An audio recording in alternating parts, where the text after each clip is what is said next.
अंदर की आँख से प्रभु को देखा जा सकता है, देखा जाता है। तो अंदर की आँख अब लती कब होगी?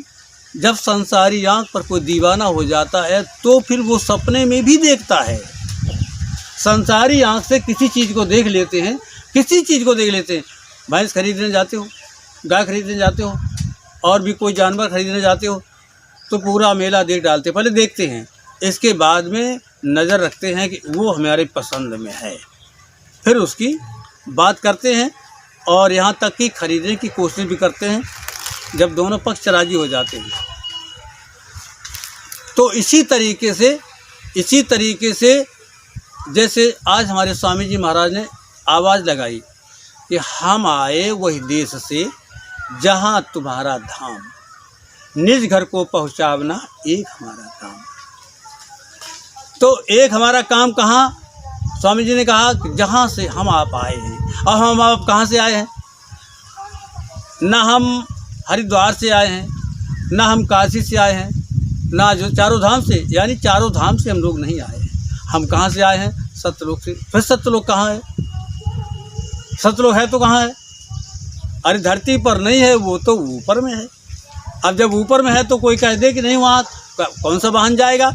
यही तो साधना कराया जाता है, साधना से साधक जाता है ऊपर की तरफ। तो जब आँख और कान खुले नहीं हैं तो दिखाई क्या दे, क्या सुनाई दे? तो गुरु जी ने कहा हम आए वही देश से जहाँ तुम्हारा धाम, निज घर को पहुँचाना एक हमारा काम। तो गुरु महाराज कौन थे?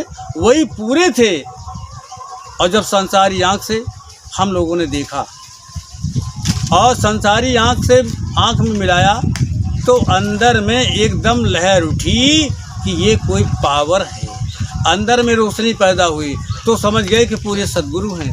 अंदर में जब बाहर में से देखा, गुरु पर लती हो गए, तभी तो अब संसारी लोग संसार के हिसाब से जा रहे हैं। चलो गुरु महाराज का दर्शन करें, चलो मथुरा में चलेंगे। और ये प्रोग्राम हुआ, दूसरे की तैयारी हो जाती है, और वो प्रोग्राम हुआ, तीसरे की तैयारी हो जाती है। ऐसा क्यों? आखिरकार में गुरु के दर्शन के लिए सैकड़ों रुपए, हज़ार रुपए खर्च करके बड़ी बड़ी दूर के वहाँ जाते हैं। क्या लेने जाते हैं? ना भैंस खरीदने जाते हैं, ना घोड़ी खरीदने जाते हैं, गाय खरीद। आखिरकार में कोई चीज़ है उनके अंदर, वो चीज़ लेने के लिए जाते हैं। तो दीवाने जब हो गए तो गुरु जी ने क्या कहा? अरे बच्चा, ये तो हम आप यहाँ जो इकट्ठे हुए हो, ये संसारी तरीके से हम आपको देखते हैं और आप मुझे देखते हो। अब ऐसा करो कि ये बाहर की आंखें बंद करो और अंदर की आंख से देखो। किसको देखो? जो तुम्हें शिक्षा दे रहा हो, जो ज्ञान दे रहा हो, जिसने नाम दान दिया है, उसको देखिएगा और वो प्रभु तुमको मिलेगा, अंदर में मिलेगा। और फिर आँख से, अंदर की आँख से देखोगे और ऊपर से, यानी line by line, line by line. वो तो साधक जानता है दुनिया क्या जा सकती है, जिसको नाम दान मिला है और वही तो चढ़ सकता है सीढ़ी पर। अपने घर जाने की सीढ़ी है, जैसे अपनी छत पर संसारी हिसाब से अपने ऊपर जाने के लिए, छत पर जाने के लिए, तिपट पर जाने के लिए हम लोग लगा देते हैं लिफ्ट। सीढ़ी नहीं तो लिफ्ट लगा देते हैं, लिफ्ट नहीं तो सीढ़ी बना देते हैं। इसी तरीके से संत महात्माओं के द्वारा हम लोगों को ऊपर जाने की लिफ्ट या सीढ़ी लगा दिया करते हैं। अब कोई कहे आए ऊपर के लिए सीढ़ी होती है? हाँ, सीढ़ी होती है। 7 डंडे की सीढ़ी होती है, 7 डंडे की। अब सीढ़ी कौन सी है? सत्य 2 सत्य हैं। एक नहीं कहते सांच बराबर तप नहीं, झूठ बराबर पाप, जाके हृदय सांच है ताकि हृदय आप। अब 2 हो गए। नहीं कहते ए बच्चा सच बोलो, तुमने कोई चीज़ चुराई?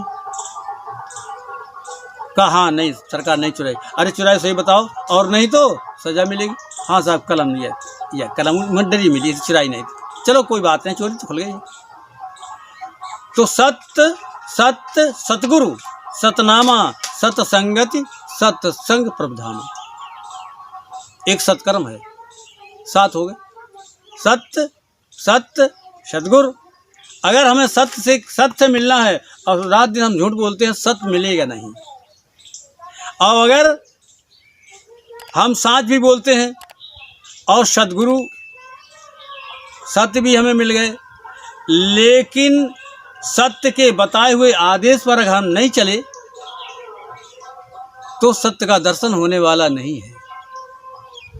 अब इस शरीर से सत्य दिखाई दिए हैं, शरीर से, और जब उनके आदेश का पालन करेंगे तब असली रूप मिलेगा।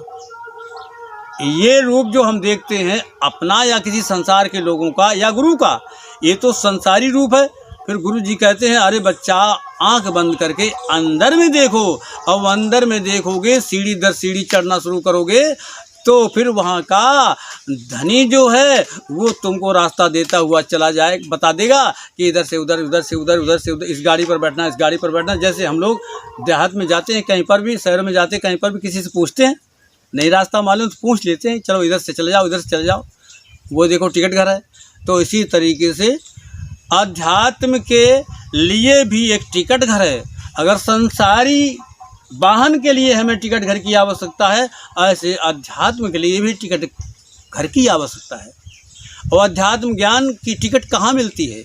अध्यात्म ज्ञान की टिकट जब हम नर शरीर में ही बैठ करके टिकट लेंगे तब हम अध्यात्म के गाड़ी पर बैठ पाएंगे। अध्यात्म गाड़ी कहाँ मिलती है? हमारी रामायण कह रही है, गुरु जी ने तो स्पष्ट किया है। रामायण कहती है श्री गुरु पद नख मणिगण ज्योति सुमिरत दिव्य दृष्टि ही होती। श्री गुरु पद नख है, संसारी अर्थ नहीं है, पैरों के नाखून को नहीं बताया है। पद नख, गुरु की बैठक कहाँ है? आध्यात्मिक गुरु की बैठक कहाँ है? सत्य की बैठक कहाँ है? संत ने बताया, गुरु जी ने बताया, कहा यहाँ पर सत्य की बैठक है, जिसको जीवात्मा बोलते हैं। वही जीवात्मा सत्य की अंश है। अब वो यहाँ पर बिठा ली गई है और हर पेड़ के अंदर भी है, पंछियों में भी है, पशुओं में भी है, सबके अंदर वही पावर, वही कई चीज़ है। लेकिन इतना ही अंतर है, हाथी के अंदर है वो हाथी जैसा काम करता है, शेर के अंदर भी वही चीज़ है लेकिन शेर जैसा काम करता है, इंसान के अंदर वही चीज़ है तो इंसान के जैसा काम करता है। और चींटी और ये जो और भी छोटे जानवर सर्प बिच्छू है वो भी अपने जैसा काम करता है, चीज़ वो एक ही है।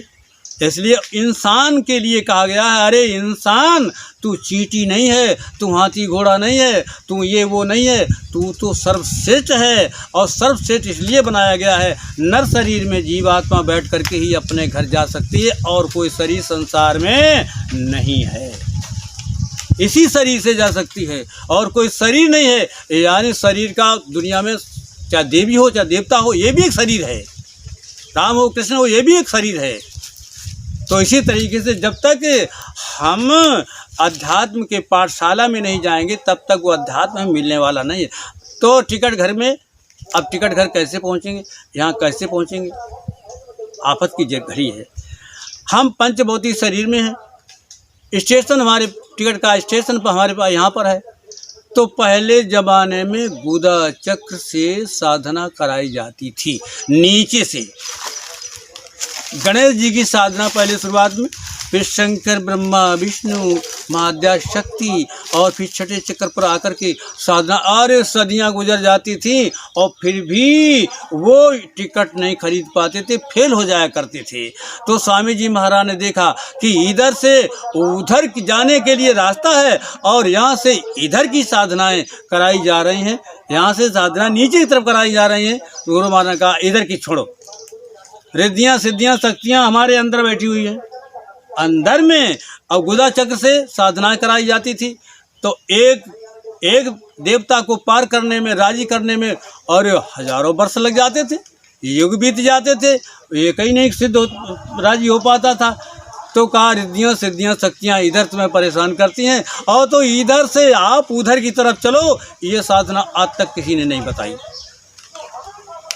कोई नहीं बताई कि यहाँ तो रिद्धियों सिद्धियों ने हमें घेर रखा है, शक्तियों ने घेर रखा है, शक्तियों से परे जाना है। तब कहते एक है साधे सब सदें, सब साधे सब जाए। इसलिए देवी देवा सब बंधे, जैसे हम 484 लाख योनि में बंधे हुए हैं, कोई गाना नहीं है, बंधे हैं। अब बंधे हैं तो हम जानते ही नहीं, जैसे भैंस घोड़ी गधा ये हमने रस्सी में बांध डाले, लेकिन हम लोग भी सब बंधे हैं। देवी देवा सब बंधे, राम कृष्ण भी संग, जो न बंधा माँ काल से।